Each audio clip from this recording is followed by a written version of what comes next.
What's up, everybody? Welcome to another episode of Morning Cuppa Hockey. Alongside Colby, Cohen, I'm Jonny, Lazarus. We are presented by Betway. If you're going to place a bet on Betway. Please play responsibly. And remember, you must be 19 years of age or older. We're going to talk about the New York Rangers' tough loss last night in Game 4 against the Florida Panthers. And then we'll welcome on Tyler Yaremchuk from the Daily Faceoff and OilersNation to talk about Game 4 between the Oilers and Dallas Stars tonight. A lot to get into this morning, but Colby, let me send it over to you really quick.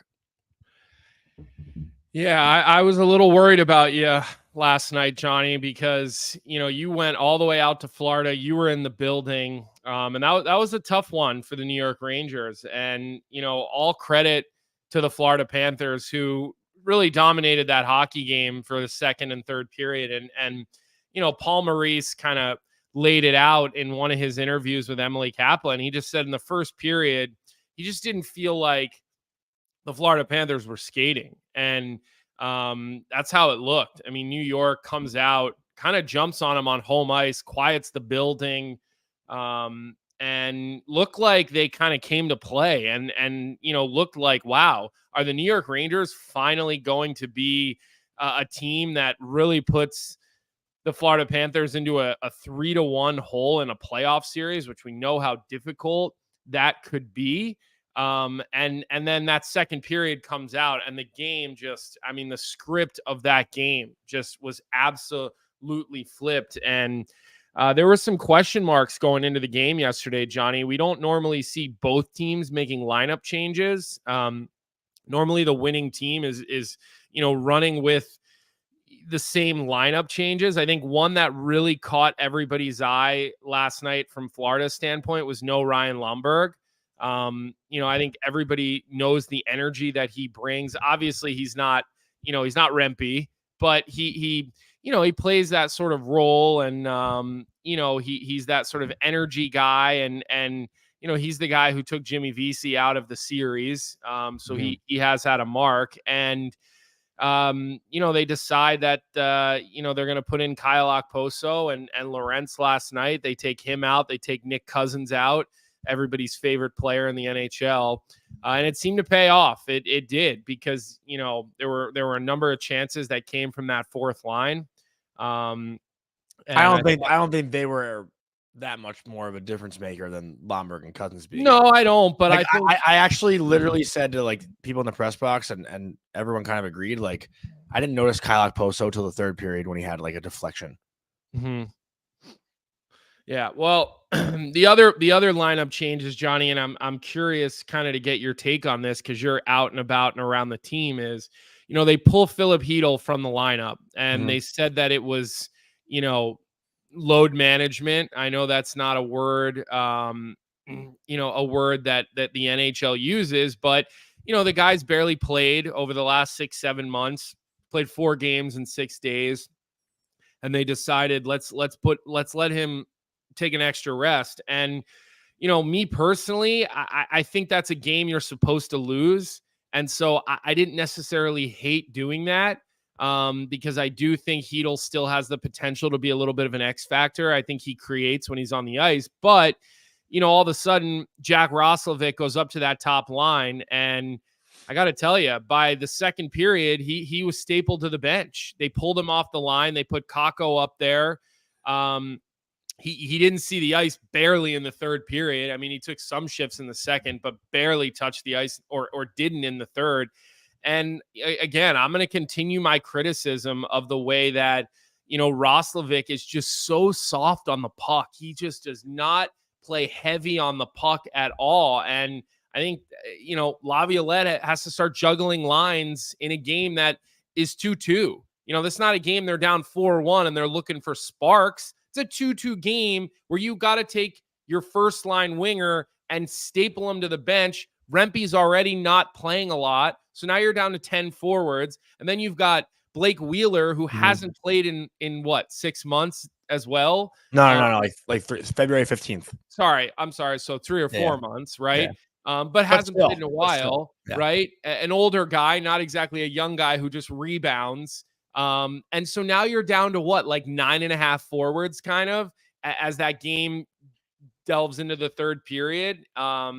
So, the coach is playing a little bit of chess and a little more paying off on one side, a little less paying off on the other. Yeah, and if you watch Florida too, like, everyone in the NHL is well conditioned, right? They're all in good shape. But Florida, not once in these first 4 games have they looked tired. And I don't know what that is about them, whether, it goes back to training camp or whatnot. But, I watch these guys play and their motor is going nonstop. I mean, the Rangers, the body language is a little different, right? Like, you could sense it watching the game last night. There were a lot of moments in that game. And granted, the play was in the Rangers' end a lot, so it's easy to say they look tired. But Florida never looked like they were going to take their foot off the gas at any point. Grind you down. They grind you down. And it's so obvious when you watch. Like, is that something that just goes back to training camp? Like, what is it? I don't think so, Johnny. I think that's more individual will. I think that's coaching. I think that's style of play. I think that's maturity. I think that's a team that it's like watching an NFL team that runs 80% of the time and passes 20% of the time. You rarely see that anymore, but it's wildly effective. It's not sexy, but I said this to you after game 1 when you felt like the Rangers had the better of the chances. Remember that conversation? Well, they did. I mean, they literally did. I said to you, this is how Florida plays, though. They grind you down. They run the ball 5 yards. They get the puck below the goal line. They work it out into the scoring areas. They have 2 or 3 looks. For whatever reason, in the first period, even when things were not going well for Florida last night, Barkov had a couple of opportunities that just didn't even get a shot off. Yeah, didn't even get a shot off. And I'm thinking, geez, maybe the ice isn't good down there tonight. Whatever. It's extra humid, something like that. But this is Florida, man. They're a machine. They're just a little bit better than the New York Rangers. And Shesterkin is the equalizer to that, because while Bob has been good, I think Shesterkin's been at a different level. I really do. Honestly, I thought the New York Rangers were going to win last night, even when they were up 2-1. I said, there's another goal is not going by this guy.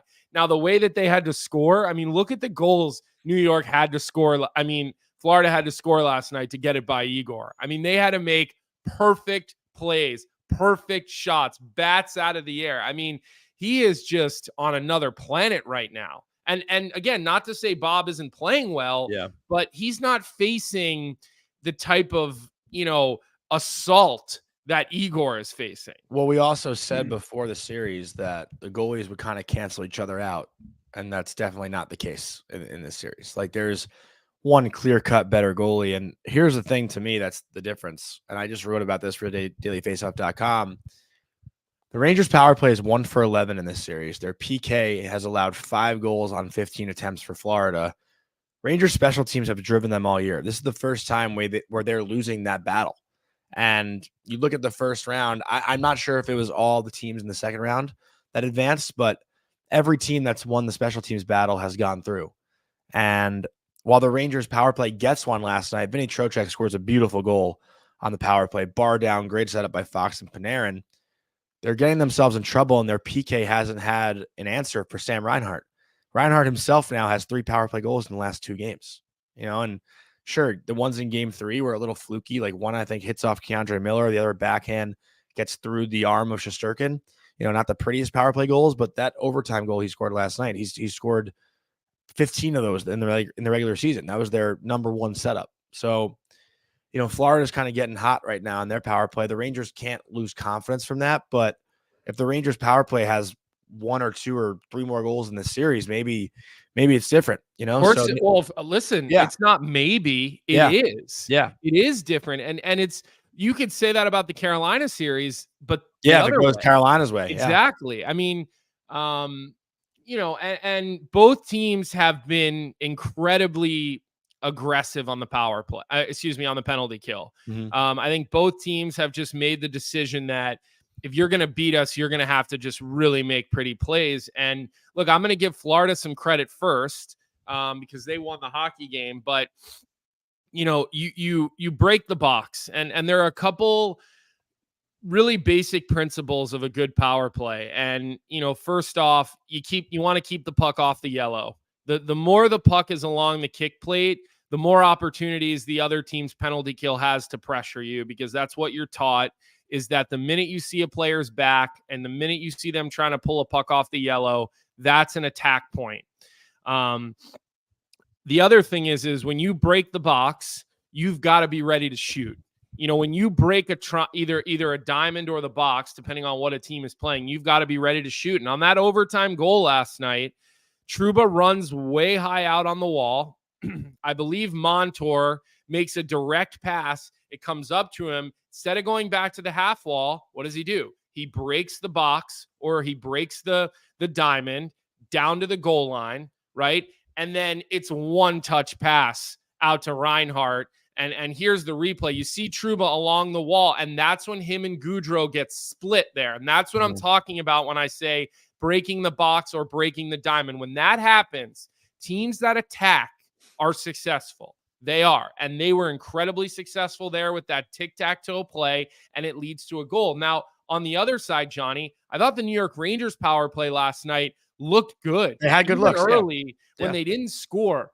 The way they were able, what I liked what they did, in order to calm the pressure down, they kind of got into a box and one to start, where you've got guys kind of at all 4 points of the offensive zone. They make a couple of tape-to-tape passes, right? John Goyens on the coach's room on DFO live, either yesterday or the day before that I was on it, he showed how much time the Rangers power play is spending on the kick plate. The puck is just re-releasing, and pucks are on the yellow. Nothing is clean. Well, last night they got clean with it. And then you make those 2 or 3 passes, you settle the pressure down, because once you do that, then that Florida penalty kill has to back up. They have to respect it, and they have to settle down. And that's what created those opportunities for the Rangers. They did score a beautiful power play goal. We picked Lafreniere to score an anytime goal last night. I mean, it was a beautiful goal, knocks it out of the air.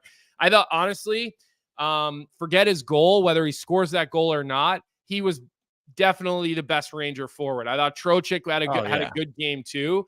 But, and I said this on Twitter last night to Nick Alberga from Leafs Nation. I said, what makes what Lafreniere is doing in these games where he seems to be stepping up, because it seems like he does this in bunches, is that his line mate, Artemi Panarin, has been a no-show. I mean, he has been an absolute no-show.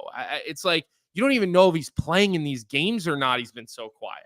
He's been similar to Rosovic. Just looks like he's out there for a skate, kind of, right? I think it's a mental lock-in that I don't know if he's lacking right now, or if it's kind of just intimidation of how physical Florida's been. I think when the play gets more intense and physical, Panarin kind of shies away. In the Washington series, he threw that hit on Oshie. We saw him get angry. We haven't seen him get angry yet in this series, and I don't know when that's going to happen or when that's going to click in. He has the assist on Trocheck's goal. He has 3 assists in this series, but can you tell me what the other 2 were? I couldn't tell you. No, I think they're secondaries. He just hasn't been there. But again, he's drawing Sasha Barkov's line. Yeah. He's drawing a lot of Bennett. He's drawing Tkachuk. And these guys are just playing with way more physicality and way more of an edge, and they're just not giving them time and space. And then the other thing too is, the Rangers aren't getting a lot of opportunities off the rush because Florida is just methodical. If you were to draw that area in the offensive zone, Johnny, of the blue line to the top of the circle, 3 feet into the blue line, yeah. When do the Florida Panthers don't they get in so easy too. Florida's getting over the blue line with possession so much easier than the Rangers are. Well, there's not enough back pressure. And when there's not enough back pressure, defensemen are not able to hold the line as much. It feels like the Panthers have the puck in the middle of the ice and kick it wide with ease every time they enter the blue line. Every time. Look, I said that I thought the New York Rangers would have a difficult time with their D-core breaking out against the Florida Panther forecheck. Now, since game 1, I think they've been okay at breaking the puck out. I think they've been okay. I don't think it's been great, but I haven't seen the struggles that I saw game 1, where I felt like every time a Ranger defenseman went back on the puck, they were in trouble because of Barkov. And again, just go down the list: Lundell, Listerine, and these guys forecheck with such good discipline with their stick positioning. They just take away so many angles and so many options. But where New York's defensive core is getting pushed around, it's more, it's less on the forecheck and really more in that zone entry situation where they're not able to hold their ice. They are backing in a little bit more. Now that's a product of back pressure a little bit as well. And again, I think some of that goes back to the fact that New York is not able to roll four lines. They're just not. I think they have to play the fourth line more, to be honest. That's what I'm saying. They're not rolling four lines, and they've got Zibanejad killing every penalty. Kreider's killing a ton of penalties as well. Trocheck's out on every penalty kill. And then those guys are out on the first power play as well. So not only are you not playing four lines, you know what that's like. If you're not on one special team even a little bit, you end up sitting on the bench for long periods of time, because what happens is the first two sets of penalty killers go out, and then after they go to 5-on-5, you go back to your top line. You don't go to your fourth line. The other thing I would say, what I liked, is that they gave Rempe a shift late in the game. And did he get out? He got out in overtime, or did he get out right at the end of the third period? Right at the end of the third, right? Overtime was only like a minute and a half. And Mark Messier commented on this, and I thought it was a great point by him. When you throw that guy out late in the game, I think that gives him confidence that he can play in those situations. When, listen, he is 21 years old, right? This is all new to him. So I actually didn't mind that move, but again, the balance of flow in your lineup, it's hard to run three lines against the Florida Panthers over the course of what we think is going to be a 7-game series. I think the Rangers' fourth line these last two games has been arguably definitely the best line in getting the puck and going straight. Yeah. They get the puck, they get it deep, and they get it back, and they keep it there for a little bit. Like they've sustained a little bit of offensive zone pressure, even if it's not like, generating grade A chances. They're at least keeping the puck down there. I think the other lines have been a lot of just one and done. Like they get a chance and then they're out. But is that a product of how structured, how well Florida watch Florida back check? Yeah, like I said, they don't. I don't even like the word back check anymore. Watch Florida back pressure. Yeah. Watch how Gustav Forsling and Aaron Ekblad, watch how they hold the blue line on every single rush. Like Forsling in particular. There was one play last night. Forsling knocked the puck out of midair by the red line like twice. And me and Luke Fox from Sportsmet, who was sitting next to me, we were like, oh my God, this guy is bionic. Like nothing gets by him. It's insane. He doesn't give up the offensive blue line either. Nothing gets by Gustav Forsling. His skating is so good and he's so confident that guys are back. But look, again, even Lafreniere late in that game, Lafreniere had like what looked like a semi breakaway, and he ends up shooting it a little bit high and wide. But Forsling caught up so quickly. Let me say something about Lafreniere. If he learns how to be to shoot, and like he shoots the puck hard, no, he shoots it hard, but it's not accurate. Okay, if he learns how to be a real accurate shooter, I might be in trouble. Because I might be in trouble. But he misses the net high and wide a lot. And I know he hit the bar last night, but he gets 3 or 4 of those a game. And you're like, whoa, this kid can rip the puck. Dude, if he really ever learns how to shoot it with accuracy, because it's hard and heavy, I may be in trouble. I may be. But he's got to learn how to do that, because he misses the net high and wide way too often for me. Too often. I've been telling you though, like his skating has advanced ginormously. Like Lafreniere is a guy who, again, we talk about conditioning, and I think that was a big thing for him going into this year. He looks like one of the best conditioned Rangers out there. He does look like he has maybe it's because he's not killing penalties, and maybe because he's not playing first power. His ice time is limited. Yeah. Like he doesn't play 18, 19 minutes. He usually only plays 15 minutes. Yeah. And that'll change. Like next year he'll go to 17 minutes, and then, good coaches kind of do that. But look, he's confident right now. And that's where I just and I was talking to Vic about this, and you were trying to figure out some of your technology issues this morning.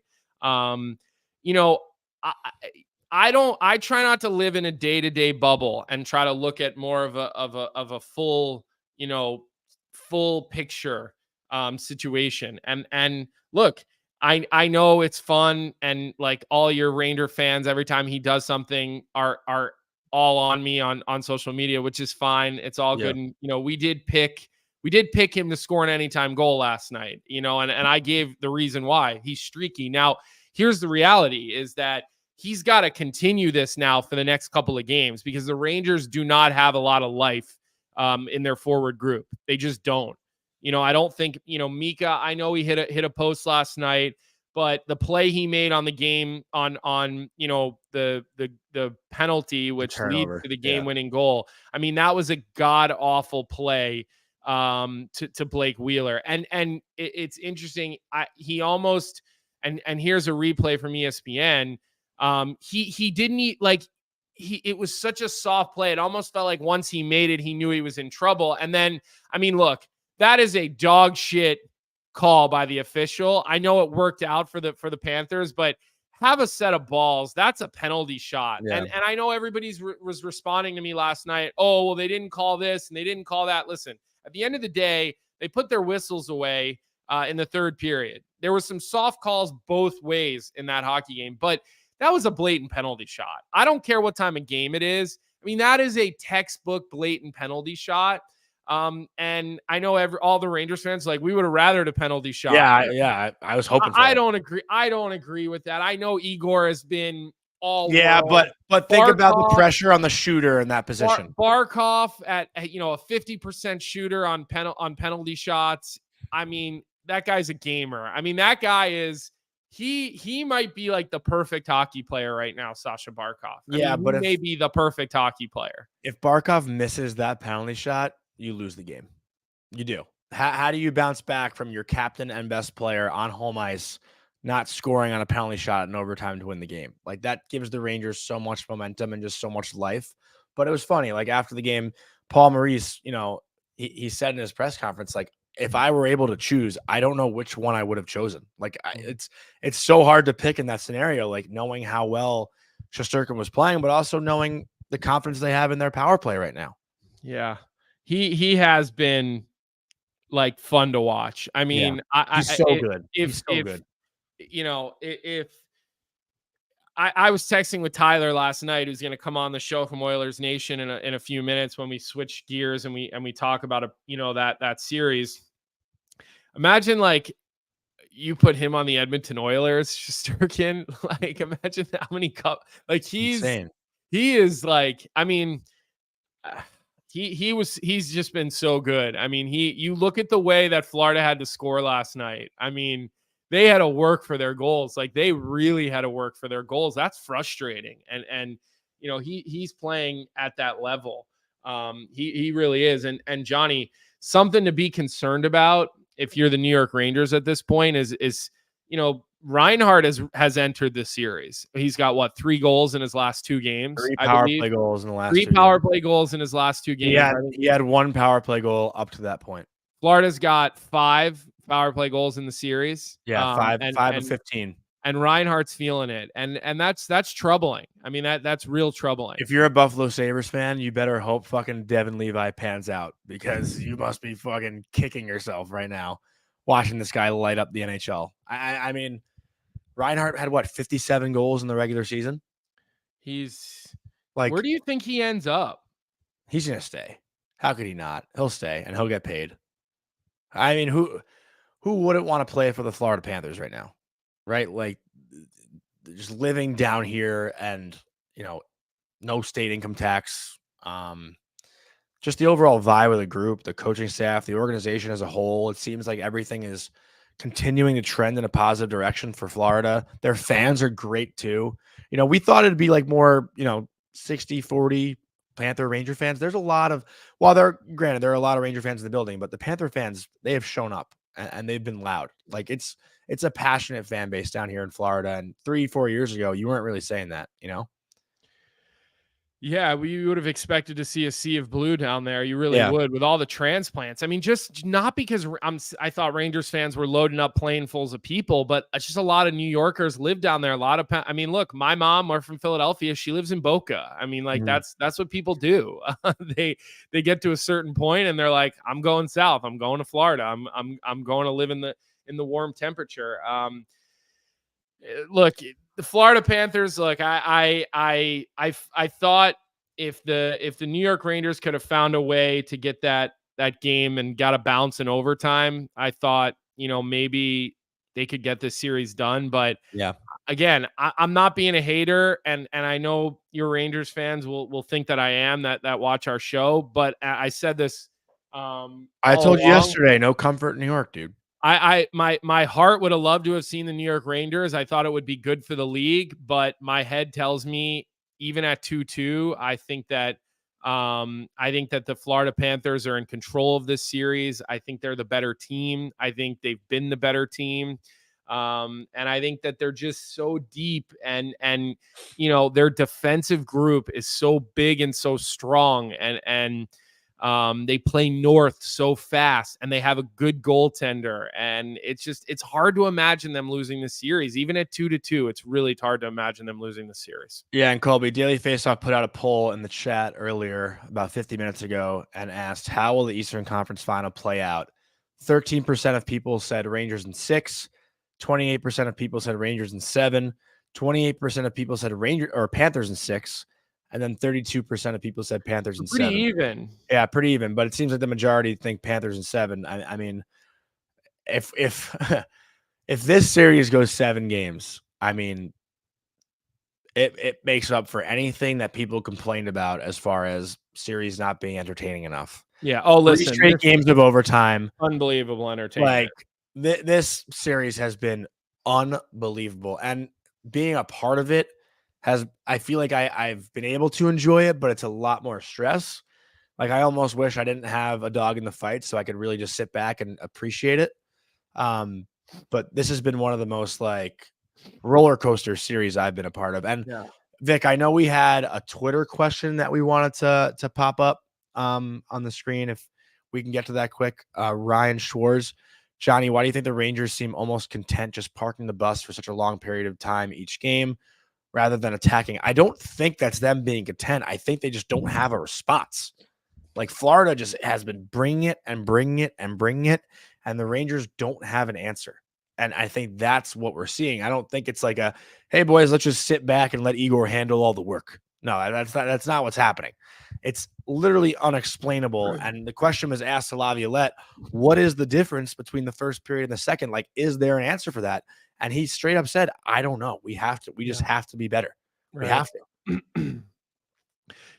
If we look at the last couple Stanley Cups and we look at the depth of the blue line, and then we look at the teams remaining in the playoffs, okay, the 4 teams remaining in the playoffs, is it fair to say the Florida Panthers have the deepest defensive group of the teams left in the playoffs? You think about the Montour, Ekblad, Forsling, Kulikov, Ekman Larson. I gotta say also, Dmitry Kulikov, I know he got dangled by Lafreniere in game 3. Yeah, but you're gonna get dangled. He is a fuck. He's a horse. Fuck. He's a horse. Look at the Rangers. They're sheltering Gustafsson. They have to. Look at Edmonton. We'll get into that with Tyler. It's one of the things I want to talk right away with him about is the $9.5 million issue they have on their blue line. Yeah. But like the Florida Panthers don't have a deep pair or a defenseman that they have to hide. No. All the other teams do. Even in Dallas, Nils Lundqvist got pulled. They brought in Alex Petrovic, and like he's been playing solid, but they're not asking much of him. And I don't think Tanev's been as good in this series against Edmonton as he was in the previous series. So we'll save that. But I the last question that I want to ask you before we move on and we do get into the next series, because Tyler Yaremchuk is about to pop into the show from Oilers Nation. But The question that I would have for you is, and I'd like everyone in the chat to weigh in on this as well. Give me one player in this series that you believe is the Conn Smythe favorite. And I'm not saying from either team. I want you to pick one player from this series, the East series, who you believe would be the Conn Smythe favorite. And Jonny, I will start by asking you that question. Who do you believe that would go to? Well, can I pick one from each? I'd rather just have one. Because Well, I want to know who the best player in the series is, and it's okay if you want to pick Shesterkin. That's fine. How could anyone not pick him? I'm not going to call you a homer for doing that. I think that's a very reasonable pick. He So you would say Igor Shesterkin? I don't get how anyone could pick otherwise, but I want to give another guy flowers on Florida. Okay, so who would be your second player then? I think it's kind of underrated what Carter Verhaeghe does.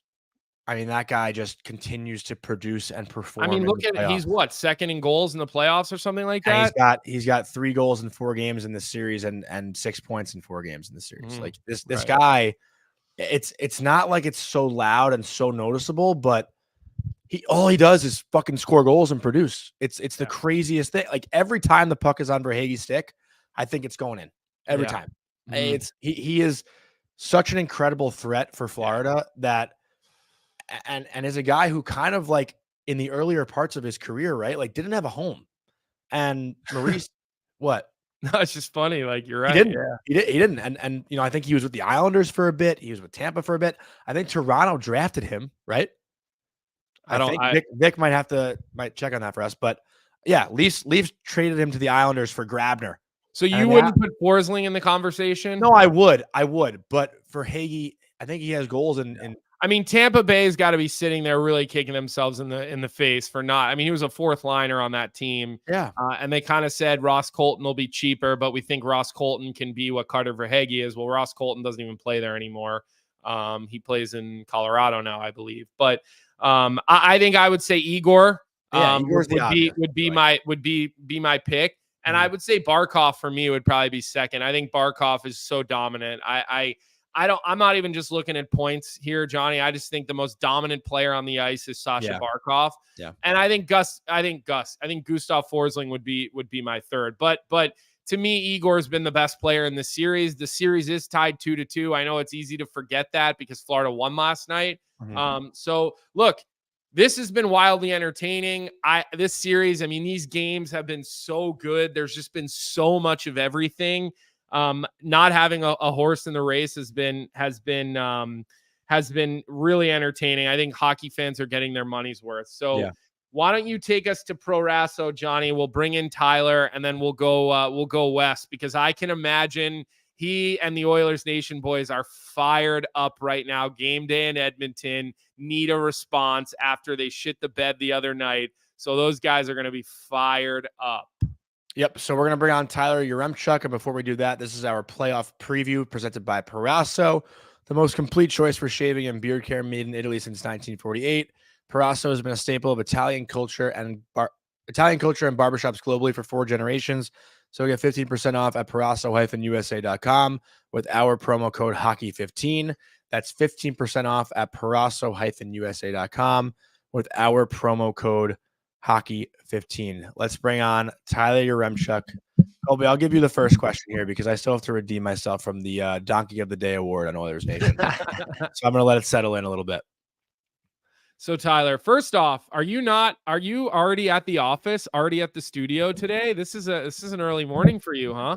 No. This is my B setup at home. My usual setup's in the other side of the room. This is my Oilers Nation one. When the boys really need a win, I go full homer mode. Come for you. Right, come here from the Oilers side of the studio. Well, look, we want to welcome in. We know when you come on our show, you bring an audience, and so we want to welcome in the Oilers Nation peeps that are piling into the show right now just to hear you dunk on Jonny because you usually have to put him in his place a little bit, but. Let's get right into the series because I got to tell you, man, there's a $9.5 million elephant in the room in Edmonton right now. And There's been some rumblings of a Philip Broberg sighting. I don't know if you're going to maybe see an 11-7 in the playoffs tonight. I think the New York Rangers maybe need to consider going 11-7, but we're kind of done talking about that series. What's going to happen? Because that is a big question mark right now for your Edmonton Oilers. Yeah, honestly, like it's a $9.25 million question. It's really more like a $12.5 million question because Cody Cece's been unplayable. Like Darnell Nurse had a really, really bad game 3. They were both awful in game 3. To their credit, I think they were actually both coming off some somewhat decent hockey games. Like I thought Nurse was really good in game 7 against the Canucks. I thought Nurse was passable in games 1 and 2 against Dallas. Cody Cece, I mean, he's replacement level when he's at his best. So I guess you could say he was replacement level the first 2 games of this series. But when you're spending $12.5 million on one D pairing and it's unplayable, like we're not even talking, again, the way they were in game 3, the way they are whenever they're together, whenever they've been together in these playoffs, it's not even replacement level. It's below that. They are awful as a pairing. And why Chris Knobloch feels the need to continually go back to it makes no sense. He played Nurse and Desharnais together in the first period of game 3. The Oilers dominated. They were up 2-0. And I know it wasn't because of Nurse and Desharnais, but we get to the second period and who's out there for the first shift or second shift? It's Nurse and Cece. And it's like, what are we doing here? What I keep equating it to, and Knobloch, he went back to it in game 1 and it went terribly. Dallas immediately turned the game around. I keep equating it to when the waiter brings you your food and is like, hey, the plate's really hot. Don't touch it. And you're like, I'm going to touch it. I'm going to touch it. And like Chris Knobloch's he's got to know by now that this pairing sucks. But it almost feels like he sits there and is like, I'm going to touch it. I'm going to try it one more time just to see how bad it is. And then it turns to shit. It makes no sense, man. It's the reason. It's the number one reason they lost game 3 because there was a long list. Tyler, I know scoring isn't necessarily the issue right now with Edmonton, but similar to how I've felt, the power play and special teams has driven the New York Rangers all year. I kind of feel similar with Edmonton. Do you think because of the fact, what are they, 0 for 5 in the 3 games? If they don't have a chance to get going, like, do they almost feed off of their power play and it creeps into the rest of their game? Like, if they're not scoring on the 5-on-4, are they now screwed just for the rest of the game?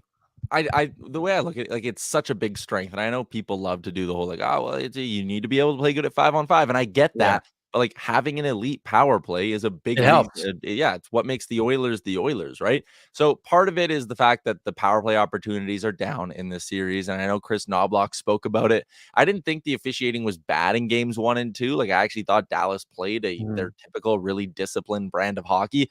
Game 3, I felt like the calls are even, right? Like it's been...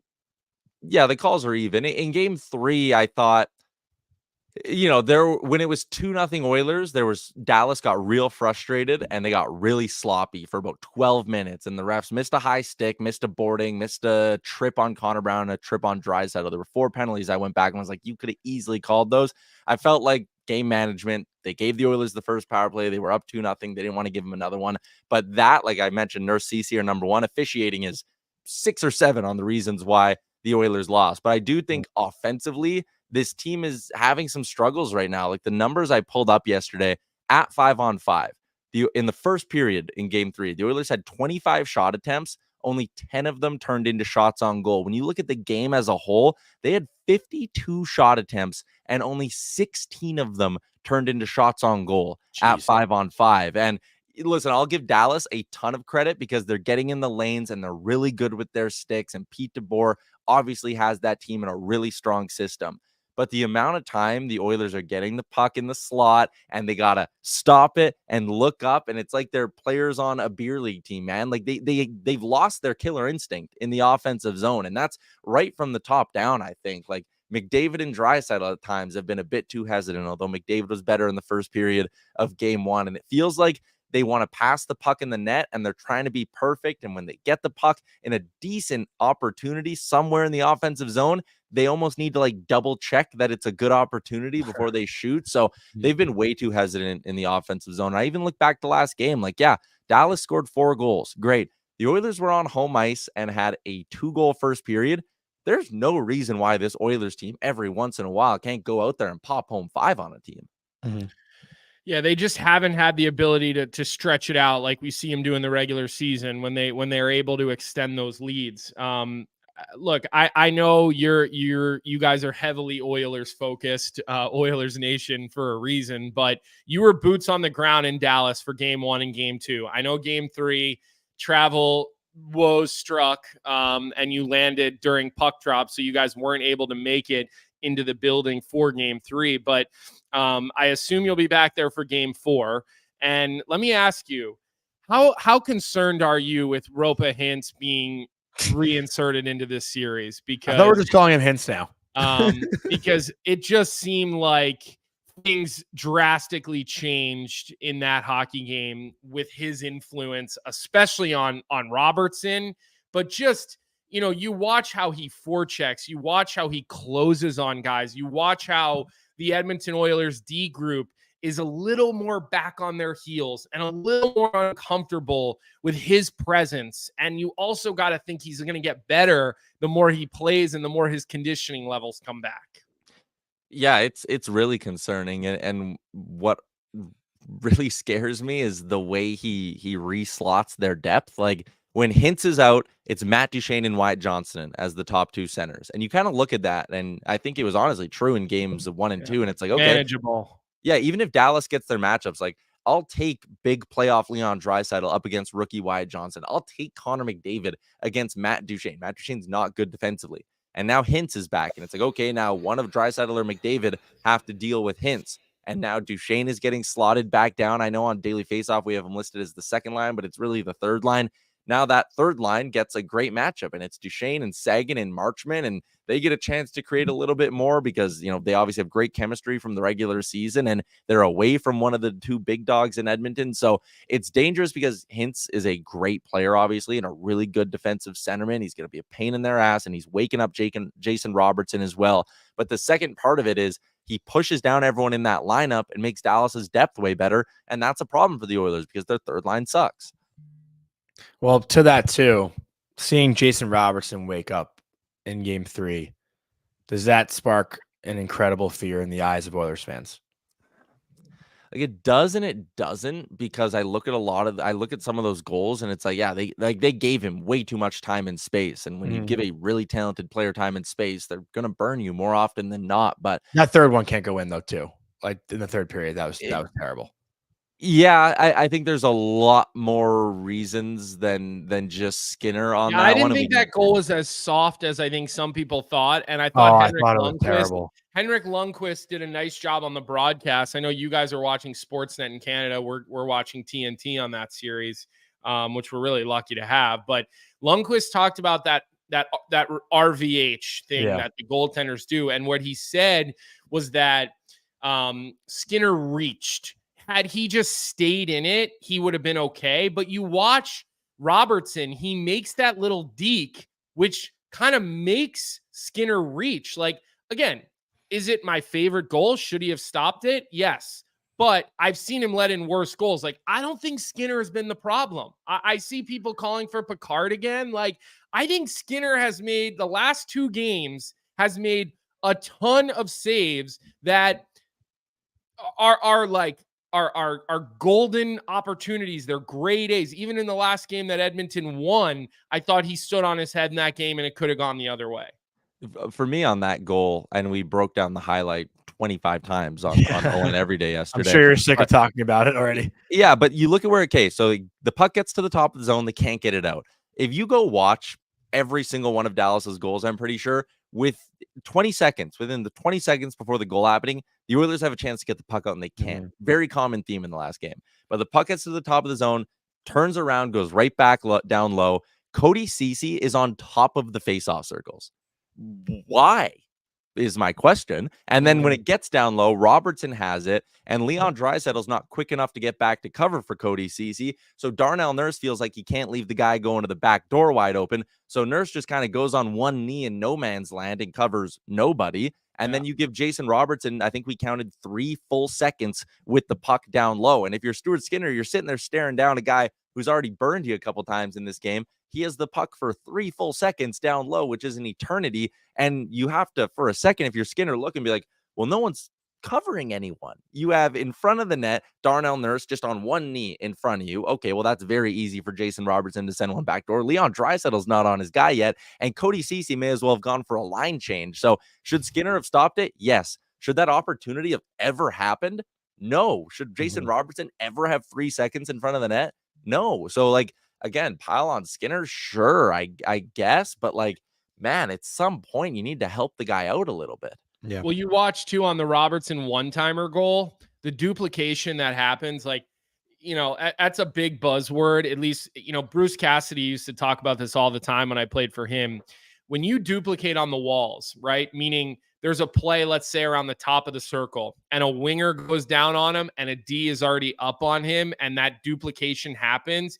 If you don't come out with the puck and you duplicate, and I think it was McDavid that actually get caught duplicating there, that you're giving up a grade A scoring chance. If an NHL player executes, which Dallas does, you're giving up grade A's when you duplicate. And even the game where Dallas only had 4 or 5 shots in the first period, I talked about this yesterday, Tyler. Of those 5 or 6 shots, 4 or 5 of them were grade A's. They were. And I feel like Edmonton's defensive zone has gotten leaky. I think it's gotten leaky. I think they're not, the attention to detail is slipping. And I think that's something that Knobloch has got to get with his team on video and talk about, because Pete DeBoer's group, it's like Florida. They reload above the puck. They continue to put pressure on you. They force you to make mistakes. They don't let you play north. They want to force you to go east-west, the way they cut the ice in half. And you've just got to be able to win the neutral zone. They said it on TV last night, right? And I don't remember who said it exactly. I think maybe it would have been Ray Ferraro who said it on the ESPN show. You can't win the game in the neutral zone, but you can lose the game in the neutral zone. And I think Edmonton's got to really take that to heart with this Dallas Stars team, because of the way that they are able to transition up and down the ice and how successful they've been at it. Yeah, and a bunch of Oilers fans were kind of complaining the other day. We had John Goyens on to give us kind of a film breakdown, and Oilers fans were like, they're cherry picking.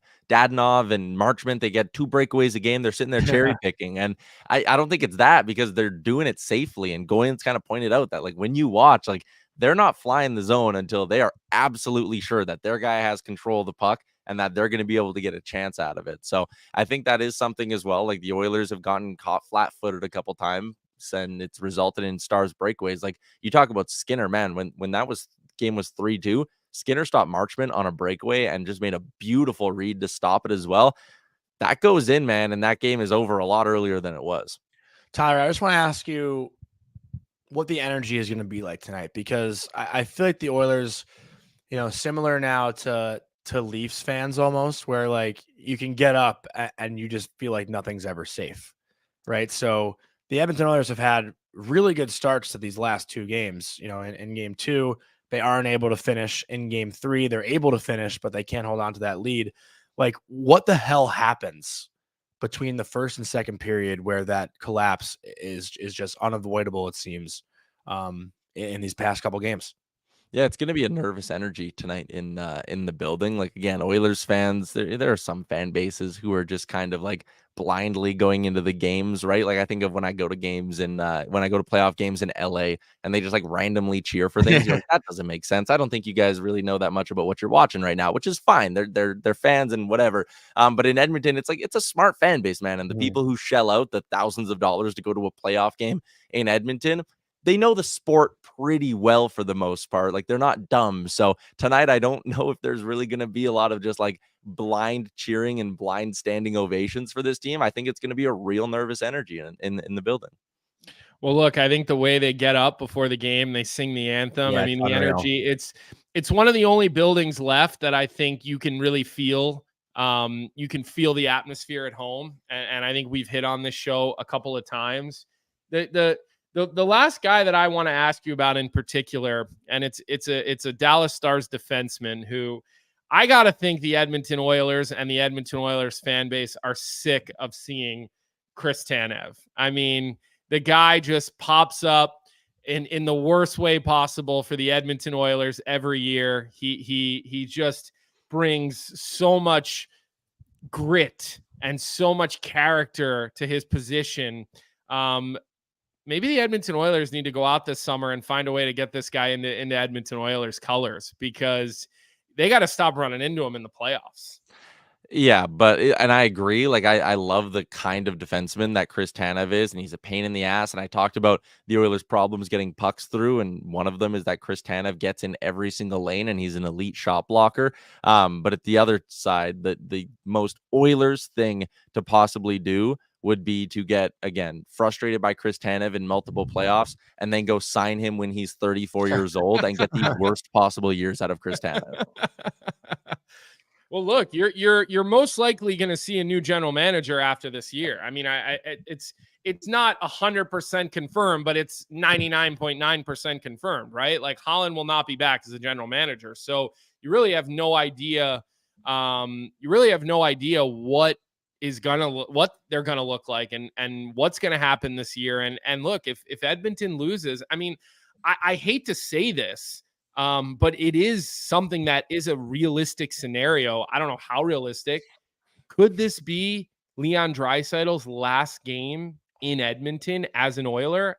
It's a question that you can shake your head. That's a Johnny question, bro. Tell me why I'm crazy. Tell me why I'm crazy. I'll tell you exactly why you're crazy. All right. What happens 1 year after Leon Draisaitl's a UFA? Connor McDavid's a UFA. You need to do everything in your power to keep Connor McDavid happy, because you need to keep him in Oilers colors for his entire career. Okay, agreed. If you go out this summer and you sit there, like, Leon Draisaitl in all likelihood is going to be the best man at this dude's wedding. Like, they are tight, right? Their girls are tight. If you go out this summer and you have to sit down Connor McDavid and say, Connor, we're trading Leon Draisaitl to the Boston Bruins for Linus Ullmark and 2 first-round picks, how do you think he's going to react to that? I'm out. Yeah, not happy. He's probably going to go, oh, we're not trying to win anymore. That's great. It is a massive, massive risk to run Leon Draisaitl into unrestricted free agency. I totally understand that. But moving him and pissing off Connor McDavid leading into the summer, where you need to try sign Connor McDavid to an extension, that's no bueno. What you need to, the message you have to send to Connor is, we want to win a cup with you. We know our best chance to win a cup with you is to win a cup with you and Leon Draisaitl, and we're going to give you every single opportunity we can to win a Stanley Cup, and we're going to give you the best opportunities you can. And the best opportunity to win a cup next year, regardless of what happens tonight or the rest of the series, the best opportunity is to have them both on your roster. So is it a massive risk to keep Leon Draisaitl into a contract year? Obviously. But I also, and Frank agrees with me on this too, Leon Draisaitl is not going anywhere. Like, he hasn't won here. Him and Connor have unfinished business. Like, I always kind of made the joke that actually the longer the Oilers go without winning, the more likely it is that Draisaitl eventually re-signs, because I don't think he's going to walk away from McDavid without the two of them having won anything. So they're so tight. Even if you're Draisaitl, I think it's a bit of a grass is always greener thing, where it's like, where are you going to go? You want to go play in Boston really bad, or you want to go play in LA really bad, or something like that? Sure, you can, but you're never going to get to play with Connor McDavid or anyone close to him in any of those markets. You're never going to have someone who can set you up in your office the way Connor McDavid does. You're never going to have anyone who can insulate you in terms of the pressure. Like, again, when the Oilers fail, the conversation's always about Connor. It's never about what Leon's doing. So I don't think that he's going to leave, and I don't think there's a chance. I don't even think there's a 1% chance the Oilers trade him this summer. And all the people in the chat, Johnny, before you jump in, there's a lot of people saying, what are the Oilers going to do with Nurse? Just to try to make people feel a little bit better about Darnell Nurse, just remember something. His $9.5 million, it seems like a lot of money, and it is a lot of money, but the cap is going to go up $4 million this year. The following year, the cap probably goes up another $4 million. So the percentage of that $9 million that counts against that cap, that's going to continue to go down over the next couple of years. So I'm not justifying how poorly he's played. It's been hard to watch, to be honest. And it's hard to watch a guy of his size lose every puck battle. It's one thing if you get walked. It's one thing you make a bad pass. It's one thing, like those types of things happen, but to watch a man of his size and stature lose puck battles time and time again, that to me is unfixable because that's motor. That's not, and Frank disagreed with me on this, by the way, on your show yesterday, Tyler, or the day before, whatever day I did it with him.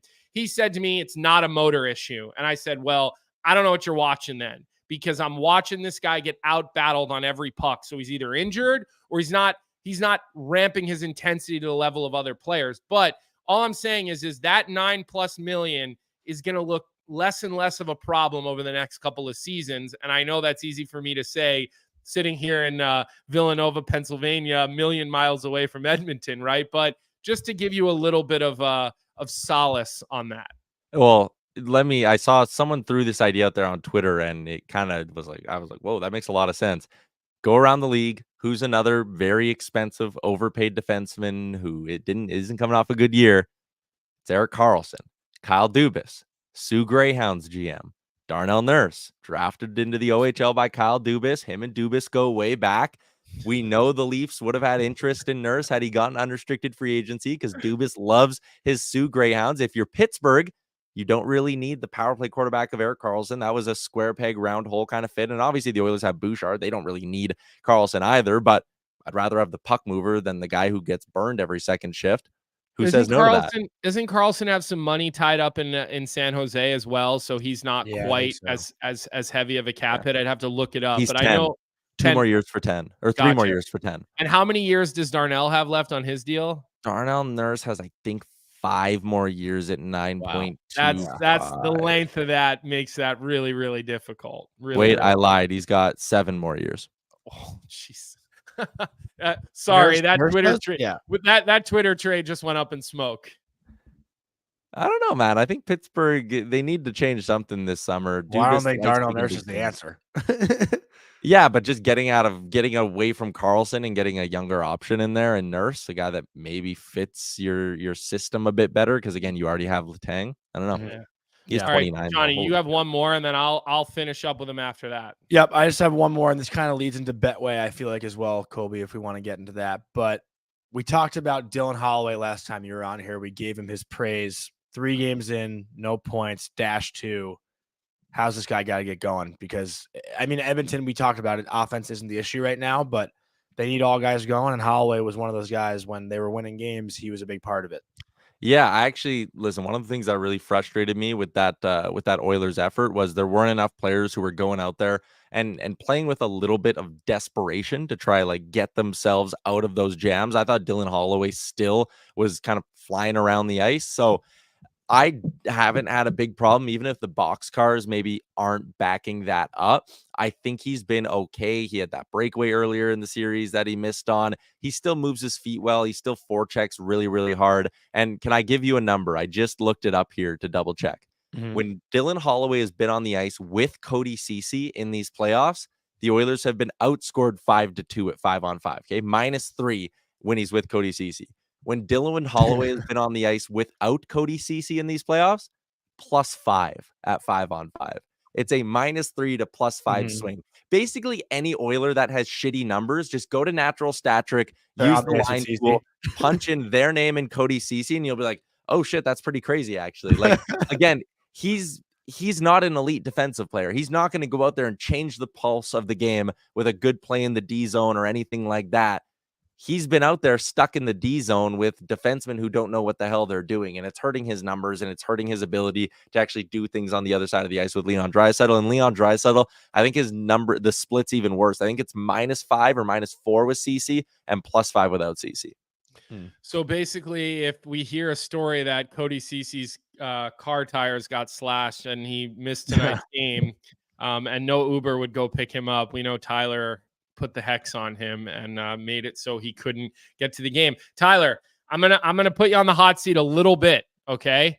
What are you doing with the D-core tonight? Who's coming in? Who's coming out? What are you doing with the pairs? I'm going 11-7 tonight, and I'm playing Philip Broberg. To me, like, listen, CC sucked, Nurse sucked. Vinny Desharnais also had a really rough game, and he's had some rough moments earlier in this series as well that kind of just got glossed over because the games were close and the Oilers won game 1. So to me, there's 3 D-men you can't trust right now on this blue line. To be fair, though, all of those guys have had good stretches in these playoffs. So what I do if I'm Knobloch, I play Broberg as my 7. I'm fully prepared to flip Brett Kulak to the offside if I need to at one point. And I'm sitting there going, hey, this group of 7 D-men, guess what? If you're not rolling, if you're not making smart plays, I got an option. You're going to sit your ass on the bench. I just think even having Broberg there could kind of spark and scare maybe Nurse and Cece straight a little bit. And then what it does up front, you have the last change. So you can go down the middle. You got McDavid, Draisaitl, and Adam Henrique. On the wing pairs, you go Nuge, you go Hyman, you go Holloway and Kane, you go Fogel and McLeod, because McLeod's apparently going to draw back in. McLeod way more productive as a winger than a center this year. And then your fourth line, I'd take out Carrick and Ryan. Okay. Carrick, who you traded for this year. Yeah, but I mean, traded for is loose. He was a throw into the Henrique deal, right? They didn't really give up anything to get him.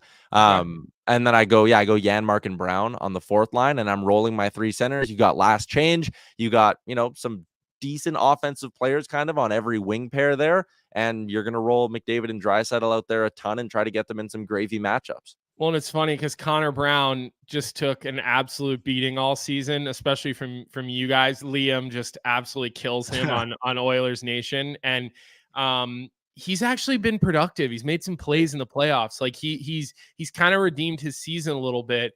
And it's funny, and we're gonna let you go in a second here, and I have to throw a little shade at you and Liam actually, because I do remember talking with you guys around the trade deadline, and you were like, don't just bring in another guy. Cody Cece's like the grass isn't always greener with a Cody Cece type of guy. And you're so unhappy with Cody Cece right now. So he's got to redeem himself, or we might have to start pulling receipts to Oilers Nation type of stuff from the trade deadline when I think you guys felt like, you know what, maybe Cody Cece's okay. Maybe we do hang on to him. When others were saying Exodus, bring in a warm body, whoever it may be. Also, no Corey Perry. That I forgot about him. We haven't seen much of him. I mean, nothing. You brought him here for a reason. He's in a home. He just can't keep up. Like he's so slow, man. There's no point in playing him anymore. I was at my wit's end with him at the end of the regular season, and people were like, "Well, just wait, playoff Corey Perry's coming. Like it's some magical thing." I thought it would be. I'm one of those people. I was one of those people who thought he could be effective, not great, but effective. He can't skate well enough is the problem. And again, you can want to ramp up your intensity and all that stuff, but when you're the worst skater on the ice every time you're on the ice, it's not going to happen for you. So I don't think he has a path back to getting into the lineup this series, just because, again, if they go 11-7, they're making tough decisions with Carrick and Derek Ryan. And even if someone gets hurt, I think you're just letting Carrick and Derek Ryan and Ryan McLeod all play. Like there's just no reason for Perry. Okay. All right. Well, look, everybody who's listening, give us a like, give us a subscribe. I know a lot of you that are probably jumped in, your Oilers Nation peeps. We're all part of the same family here. Give the Daily Faceoffs YouTube page a like, a subscribe. Make sure you like the episode. You guys have been so great about that as of late. Like that stuff helps us so much with our advertisers, with our placement on YouTube pages. It really does make a huge difference for us. So throw us the like and the subscribe. Tyler, before we let you go, what shows you got today? Because I know, between DFO and then Oilers Nation, it's probably really busy on game day for you guys. Yeah, DFO Live coming up at noon Eastern. I'll be in studio with Frank and at our offices in Edmonton. ON every day at 2 o'clock Eastern. And then our pregame show, Oilers Nation pre- and post games today on the Oilers Nation YouTube, an hour before puck drop and immediately after the final buzzer when hopefully the Oilers have tied up the series. Yeah, we're hoping for it too. I want this thing 2-2 going back to Dallas. Yeah, it'd be good for the drama. I think everybody wants to see, and I think the East series has been great. I think the West series has been good, but I don't think it's been as good. I'd love to see some physicality pick up in that Western series. I think that it's been a little bit more physical out in the East in that series, the way those two teams have gone at each other. So Tyler, I know it's early for you in Edmonton. We appreciate it. Hopefully your golf game was good yesterday. We'll be looking forward to seeing you on DFO Live at noon, and hoping for an Oilers squaring the series up, because we want 7 games. That's what we want. We want 7 games. Dueling game 7s would be unreal, boys. Thanks. Sick. Good luck, Tyler. All right, right. so the Yeah. last thing we have here, we've got our Betway bet of the day. We're going to go with another anytime goal scorer, but before we do that, take advantage of this great promotion that Betway is running, a free $200 reimbursement on your first bet. Use the QR code on your screen, create an account, it'll load up your account, start your bet. Bet as much as you want, as little as you want, but on that first bet, you can get up to $200 if it doesn't work out. Hopefully you land the bet and you don't need the free $200. If you've been listening to us lately, chances are you've probably won some money. We've been doing pretty well. It started with a week and then it moved into about 2 weeks, and now we're on week 3 of probably 80% clip we're running at. Last night we took Lafreniere at plus 375. Tonight we're gonna go Ropa Hintz plus 275 anytime goal. We saw the effect that he had on game 1. 3 apples, right? Was it 2 or 3 apples he had in his first game back? You got to think he's 2. Sorry. So you got to think he's going to feel better tonight. He had that one opportunity in the slot that just bounced over his stick in the first period in the last game, and he kind of looked down at his stick. That's what players do. It's always the stick's fault. But I think we're going to roll.